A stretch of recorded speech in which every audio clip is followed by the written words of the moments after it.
A verdade de cada um.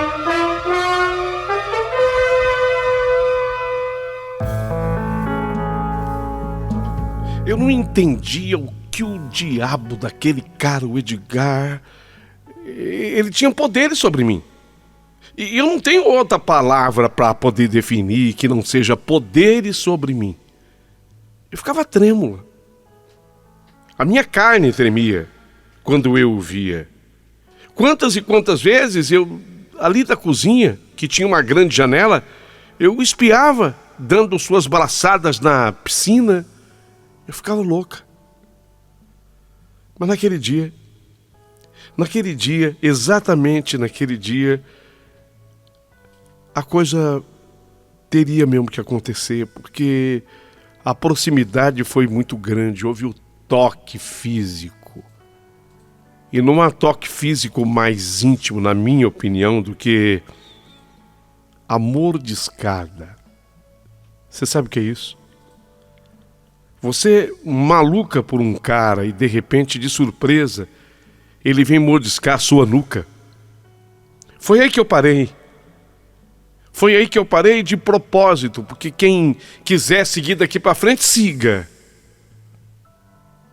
E se você por algum motivo, sei lá, quiser desistir, pode parar por aqui. Mas, para quem quiser ouvir, eu vou contar absolutamente tudo.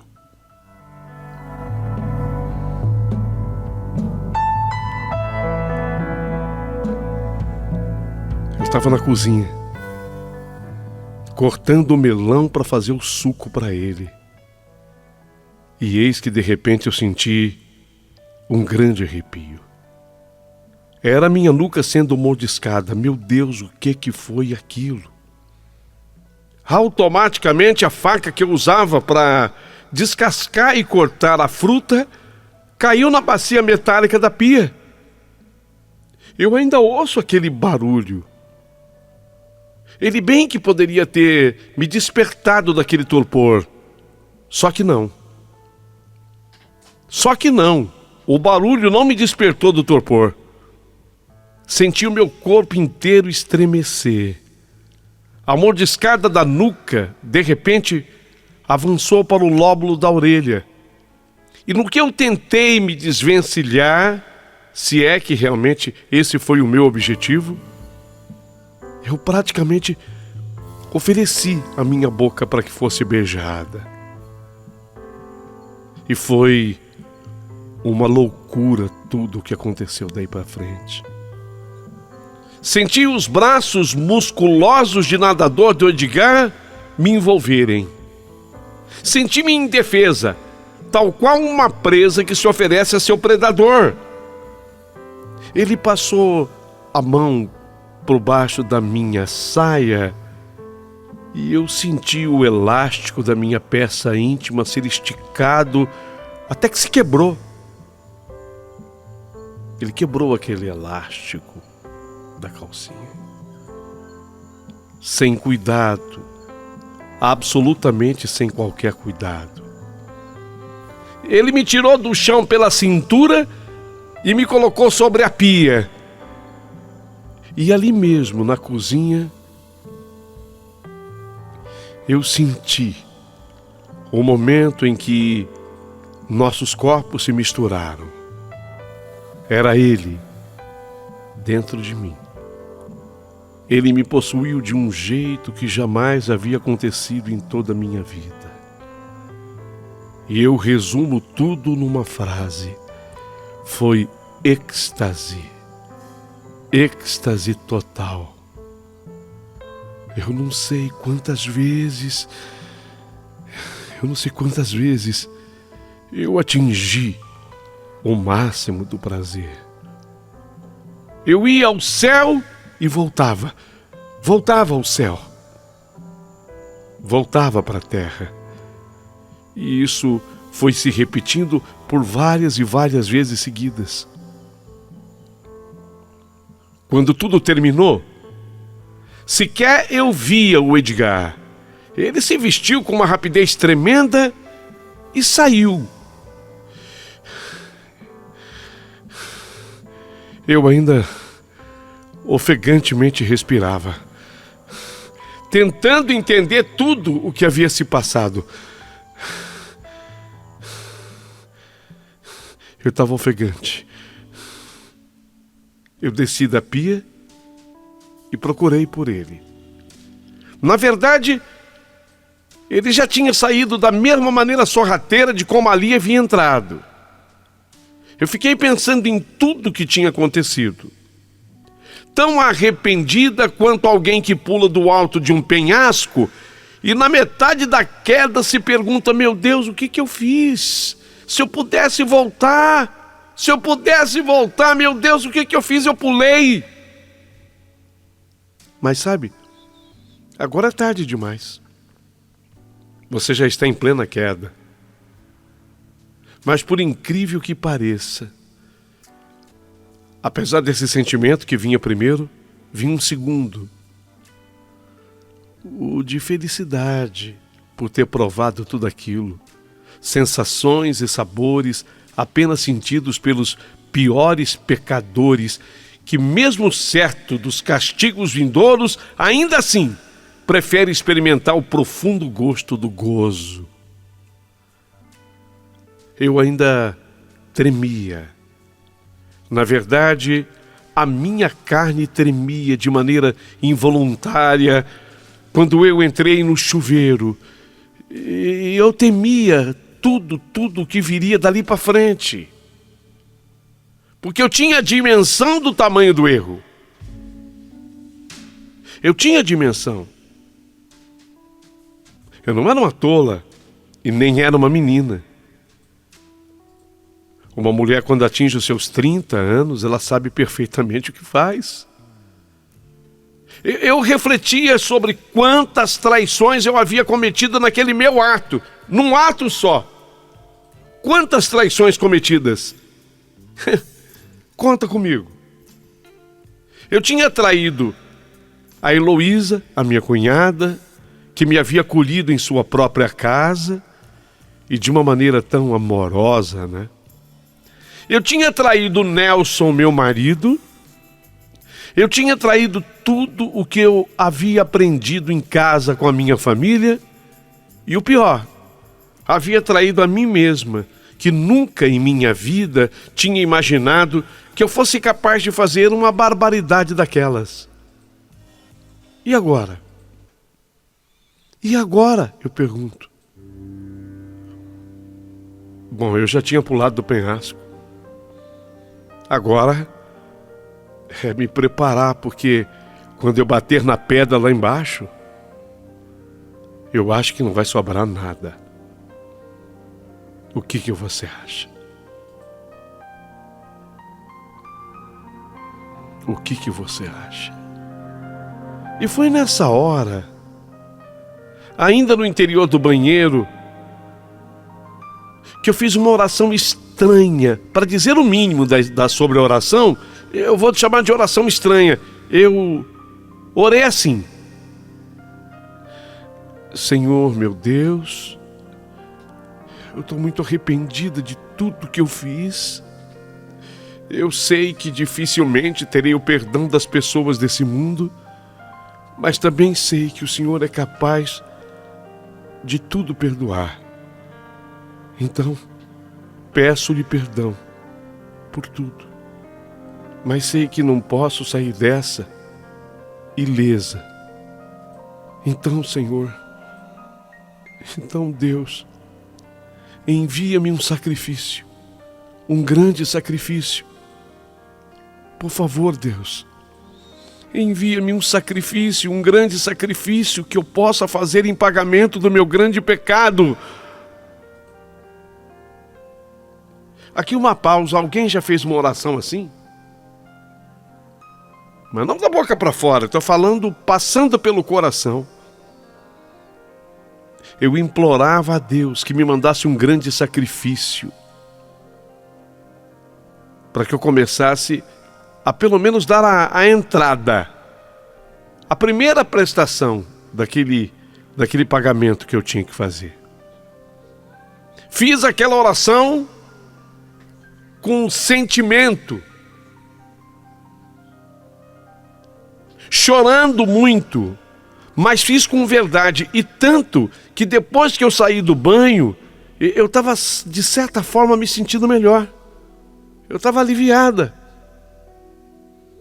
Então eu voltei aos meus afazeres. Eu queria preparar uma lasanha especial, que era o prato predileto da minha cunhada. Sabe, aquela dívida? Eu vou fazer uma lasanha das mais deliciosas. Ela ama a lasanha que eu faço para ela. E eu vou começar a preparar agora. E eu comecei a organizar tudo, preparando com o máximo esmero. Eu sabia que ela, como de costume, não viria almoçar em casa. A lasanha, portanto, seria preparada para o jantar. Naquele dia, eu sabia desde cedo que ela teria muito trabalho na loja, até porque ela estaria recebendo um material que era novidade, um lançamento em móveis, um novo fornecedor. De tudo isso eu sabia. Então, eu poderia preparar tudo com muita calma e capricho. Ela merecia o meu melhor, ainda mais com aquele imenso peso de consciência que eu agora trazia comigo. Quando deu por volta de meio-dia, 12 horas, o telefone de casa tocou. Era a Heloísa, me comunicando que ela faria uma viagem. O novo fornecedor de móveis, que era de Blumenau, queria que ela fosse conhecer 2 fábricas dele. Uma que ficava em Blumenau mesmo, e a outra que ficava numa cidade chamada Barra Velha, nas proximidades. Então, Heloísa teria que sair de Joinville, onde estávamos, mas não iria pelo caminho mais curto, e sim, ela iria fazer a viagem pela BR-101, já que ela teria que passar por Barra Velha.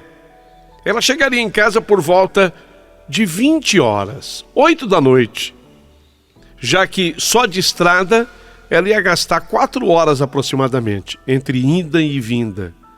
Tudo bem. Eu respondi, tudo bem. Assim eu teria mais tempo no preparo da minha lasanha, e não apenas isso, mas eu ganharia mais tempo para organizar melhor os meus pensamentos. Eu achei que as coisas estavam caminhando da melhor maneira possível, diante do caos no qual eu me encontrava. Eu tinha pulado do penhasco, tá? O simbolismo é esse. Eu havia pulado do penhasco. Então, no meio daquele caos, era o melhor que podia haver em termos de notícia. Só que 10 minutos depois dessa ligação, que foi meio-dia, a outra foi 12:10. 10 minutos depois do primeiro telefonema, ela ligou de novo. E desta vez, a minha cunhada Heloísa estava avisando que eu não esperasse o meu marido Nelson, porque ele tinha chegado lá na loja e ela o havia convencido a fazer companhia a ela durante a viagem. De novo, para mim tudo bem. Quero dizer, melhor ainda, eu teria tempo suficiente para preparar a cabeça para recebê-los depois. Sabedora mais ou menos do horário que ambos chegariam, deixei para colocar a lasanha no forno por volta das 7 da noite. Foi o que eu calculei. 7 da noite, coloco a lasanha no fogo, eles vão chegar 8, 8:30, 9 no máximo. Vai estar tudo quentinho e fresquinho. Afinal, eu só queria agradá-los. Mas por volta de 7:15 da noite, aliás, a lasanha já estava no fogo. No forno, na verdade. Já tinha acabado de colocar a lasanha no forno. Quando deu 7:15 da noite, toca o telefone com uma notícia nada boa. Notícia ruim. Ruim não. Notícia péssima. Notícia terrível. Terrível notícia.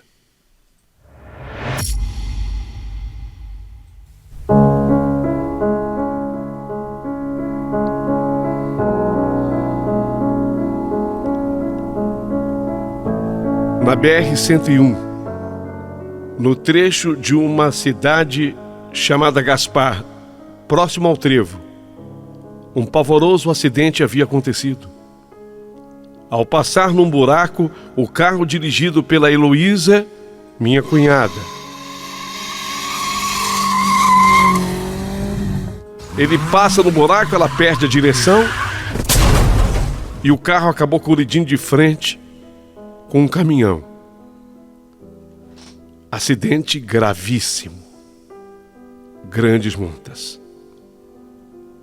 Havia uma vítima fatal. E a outra vítima estava gravemente ferida. Quem havia morrido no acidente fora o meu marido Nelson. A minha cunhada Heloísa estava em coma com fratura craniana. Foi um terrível choque para mim. E eu entendi imediatamente tudo como sendo um grande castigo a respeito de tudo que eu havia feito ainda naquela manhã. Pensei comigo, dizem que o castigo vem a cavalo, mas esse veio a jato. Esse veio a jato. Será que foi a oração que eu havia feito?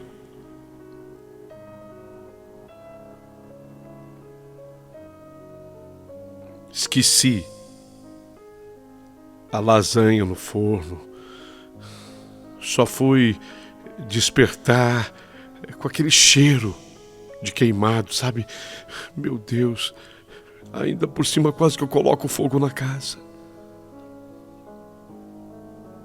Enquanto a minha cunhada permanecia na UTI de um dos melhores hospitais do mundo, o Santa Catarina de Blumenau, é bom que eu diga isso, tem muita gente que pensa que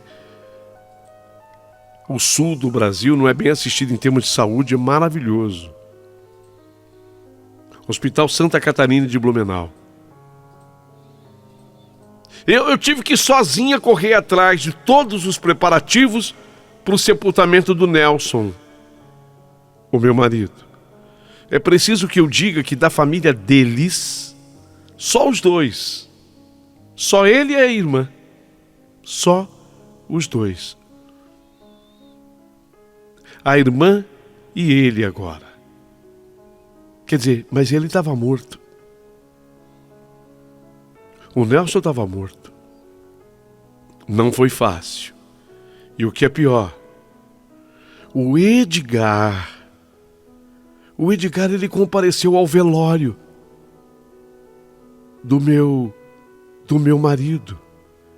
E sem compreender tudo o que eu estava passando naquele instante, ele queria me assediar.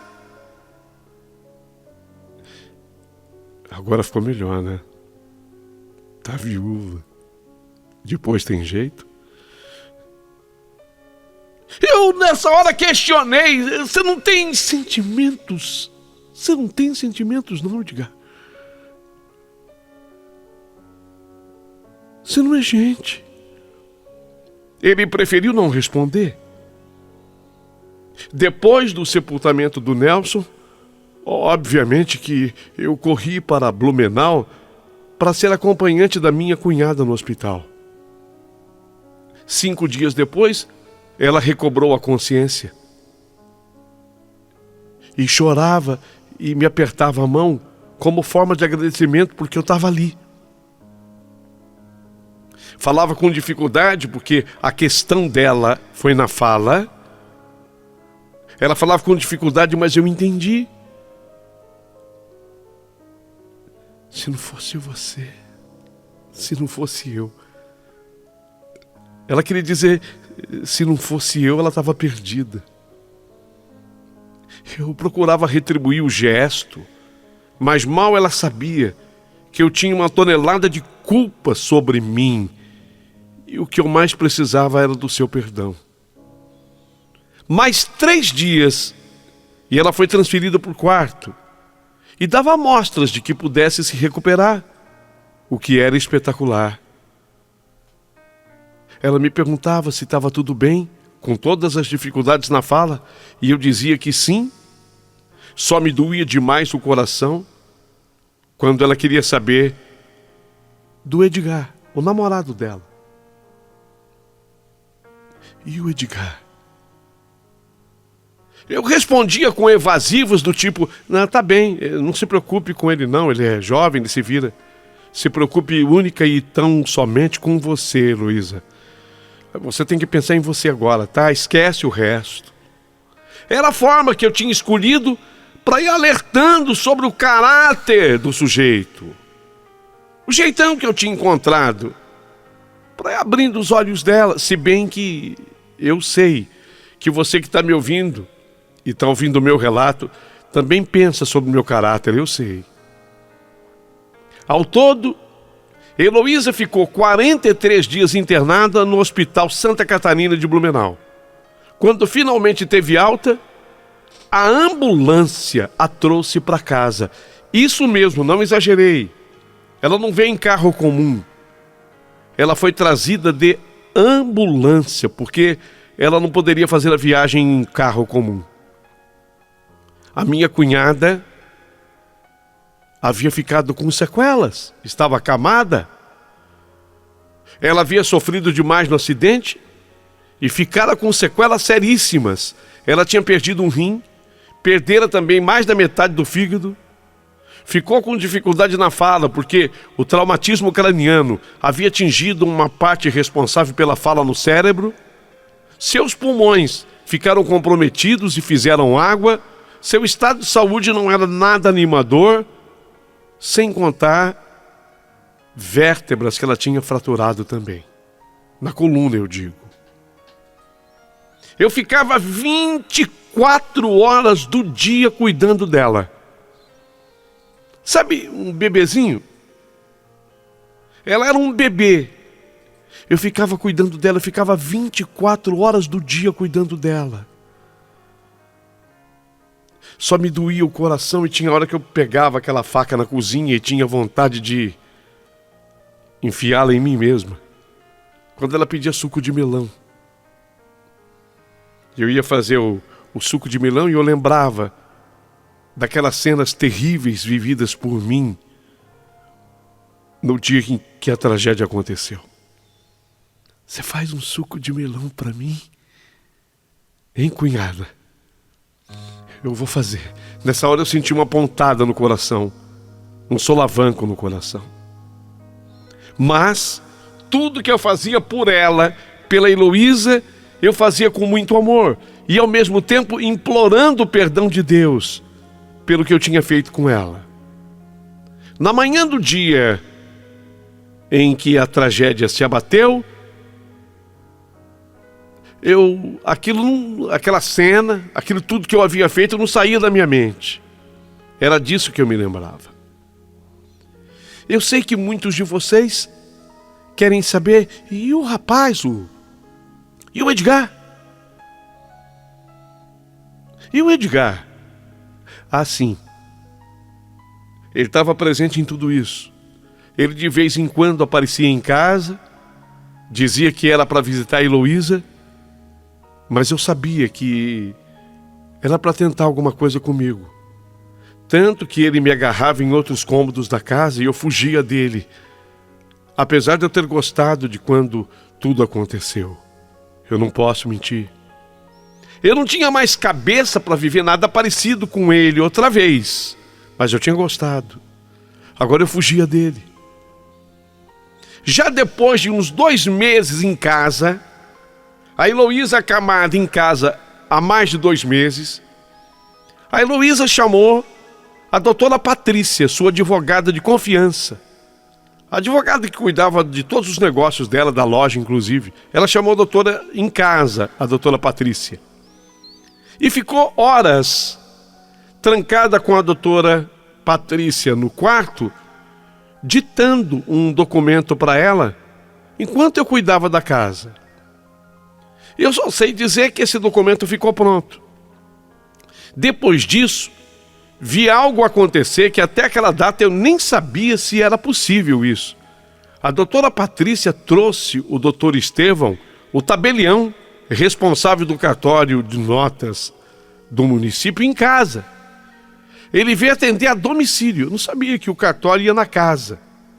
E ele, como o representante legal, ele veio em casa. Ele veio atender a Heloísa em casa, a domicílio.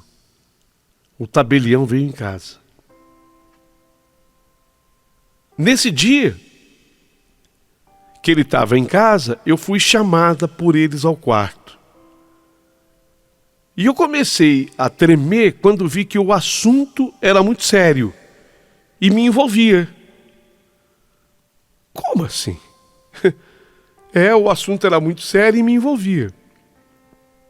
E ali, diante daquelas pessoas, o documento foi lido para mim. E quem o fez foi o tabelião, doutor Estevão. Aquilo era um testamento, onde a Heloísa deixava a casa, a mansão e a loja, uma loja imensa de móveis. Deixava tudo para mim. Eu tremia. Eu comecei a chorar. Porque eu sabia que eu não era merecedora de nada daquilo. Você não pode fazer isso não, Heloísa. Não tem nada a ver, eu não mereço isso. Lógico que você merece. Quem é que cuida de mim? Você sabe que eu tenho um amor por você de irmã. E depois, não há outra pessoa no mundo para quem eu pudesse deixar qualquer outra coisa que não fosse você. Você merece, minha cunhada. Não, eu não mereço, não, eu não quero. Eu posso recusar? Ela deu um sorriso e olhou para o doutor Estevão, que disse: não, você não vai recusar. Há testemunhas aqui e o documento está sendo elaborado para que você seja a única herdeira de tudo isso.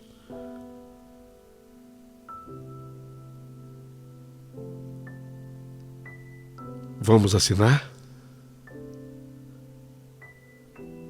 A minha mão tremia. Depois de tudo consumado, eu corri para a cozinha com a desculpa de passar um café, mas eu corri de verdade para chorar. Me doía a consciência por não me ver merecedora de tudo o que a Heloísa estava me fazendo. Eu fiquei a legítima herdeira de tudo. E não era de pouca coisa, não. Uma casa, mansão. A loja imensa de móveis. Eu corri para chorar porque eu não tinha motivos para comemorar.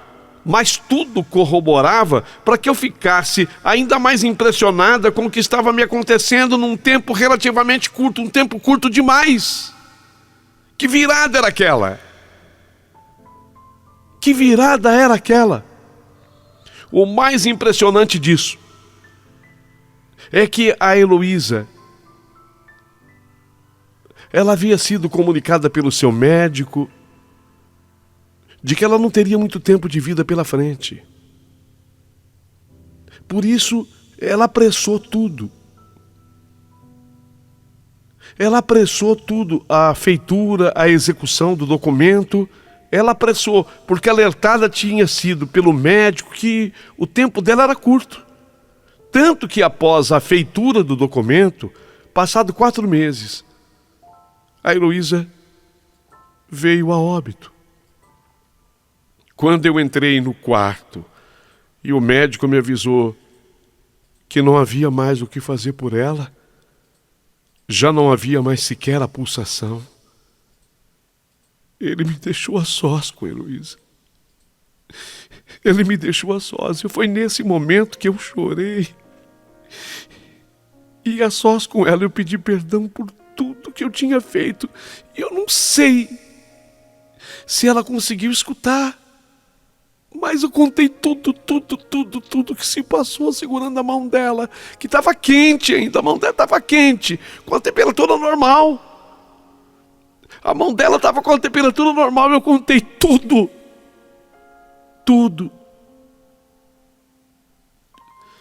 E por incrível que pareça, ela estava com o semblante carregado nessa hora, assim, sabe? Depois que eu falei aquilo tudo, parece que o semblante dela aliviou. Ela ficou tão bonita no caixão. A Heloísa era uma mulher linda. Ela contava, a essas alturas, seus 54 anos de idade. Era a idade dela naquele momento. Mas ela era uma mulher linda, que não aparentava jamais a idade que tinha. Eu disse isso para vocês na primeira parte da carta. Ela era muito mais bonita, mas muito mais bonita do que eu. Bom, em todos os sentidos, vocês já entenderam isso. Ela ficou linda no caixão. Tal qual eu havia feito com meu marido, da mesma maneira, eu cuidei dos funerais da Heloísa. Muita gente conhecida veio lhe render as últimas homenagens. E no meio destas, o Edgar, ele estava lá. Ele que ficou ao meu lado o tempo todo no velório da Heloísa. Mas de quem? Estou falando dele, Edgar. Mas de quem eu também procurei fugir o tempo todo. Eu não queria proximidade com ele. Essa proximidade me fazia sentir pior. Heloísa, sepultada, e eu precisava de um tempo, mas que não fosse muito longo. Afinal, eu vou usar essa expressão porque eu não tenho outra. Eu agora era uma mulher rica. Eu tinha ficado com uma belíssima casa no melhor bairro de Joinville, o bairro Atiradores. O bairro Atiradores aqui na cidade, ele é tido e havido como o melhor, porque ele é nobre pela arborização e bem perto do centro.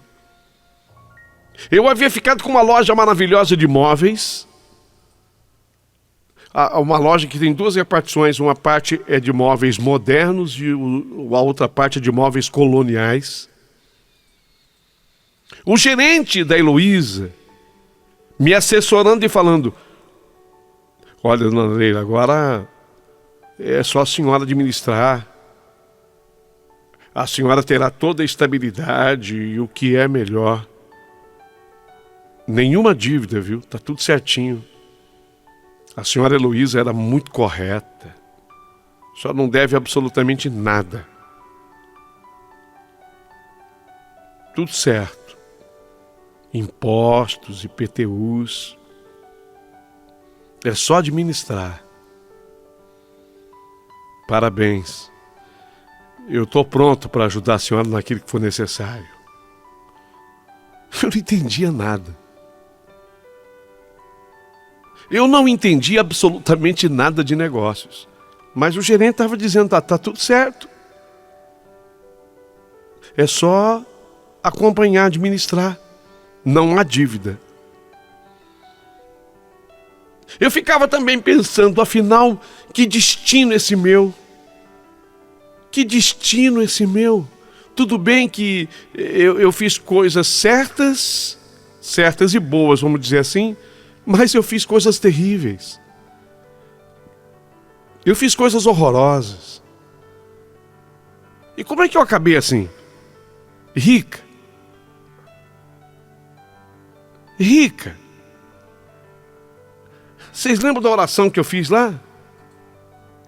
A oração que eu fiz enquanto eu tomava banho, que eu pedi para Deus que me mandasse sacrifício? Para eu poder atenuar minhas dívidas com Ele, Deus, né? Mas eu estava rica. Essa vida é de fato cheia de surpresas. Com excelente assessoria do Ângelo, o nome dele é Senhor Ângelo. Ele era o gerente da Heloísa e obviamente continua sendo o gerente, agora meu. Eu fui tocando as coisas. Mas peraí. A gente sabe desde o começo da tua narrativa que você não está sozinha nessa. Tô sozinha. Eu sou a única herdeira. O documento foi feito em vida pela minha cunhada. Não é disso que a gente está falando, não. Não é disso, não. E o Edgar? O Edgar.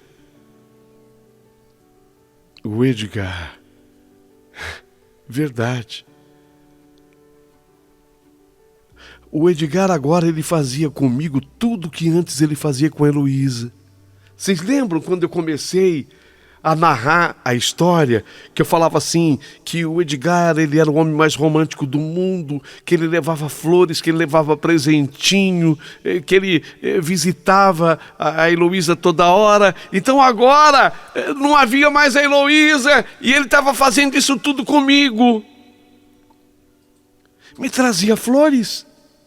No escritório da loja chegavam rosas, buquês, bilhetes.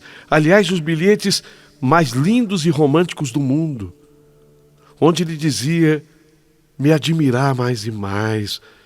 Que grande mulher que você é. Você está provando que você é mulher maravilhosa em todos os aspectos e sentidos. Você cuidou da Heloísa até o fim e mereceu tudo que ela fez por você. Eu sou testemunha ocular. Quando ele falava assim, eu sentia até um arrepio, porque eu ficava lendo nas entrelinhas quanta mentira tinha nisso, né?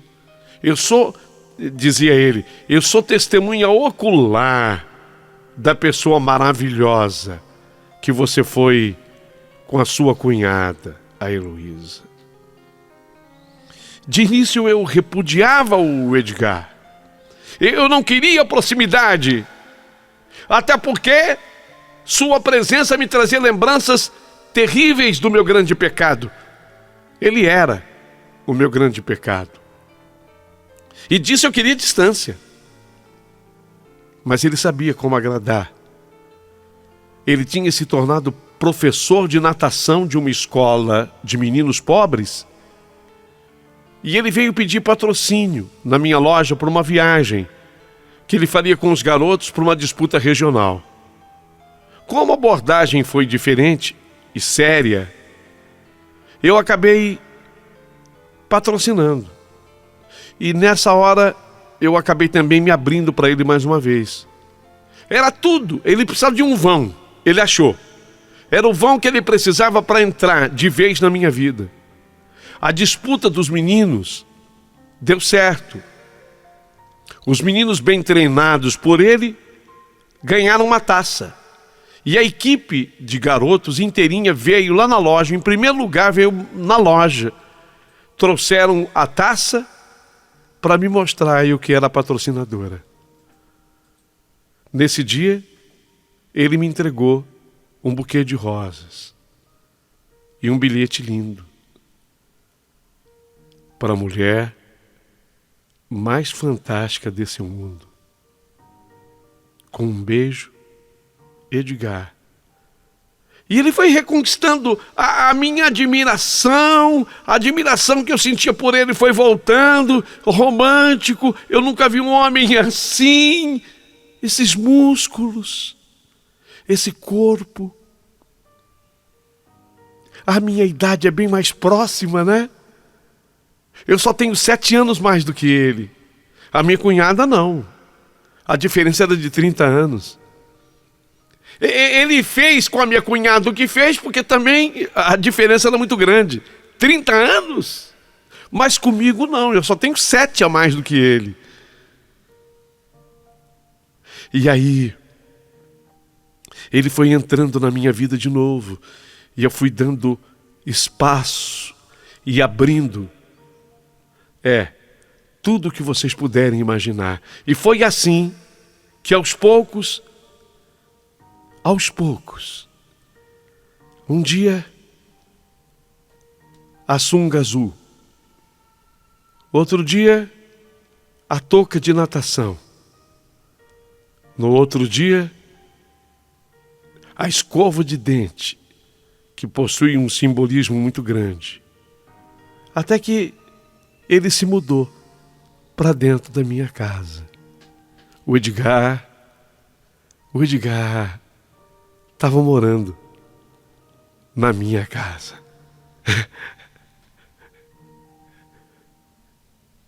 Que coisa! Parem para fazer uma análise. Eu fiz o que eu fiz. A minha cunhada, um anjo, me deu tudo isso.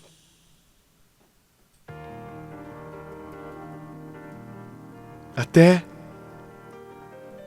o Edgar. Como explicar isso se a gente não relacionar a uma outra existência? Concorda comigo? Como é que uma pessoa te dá tudo isso aí? Do nada?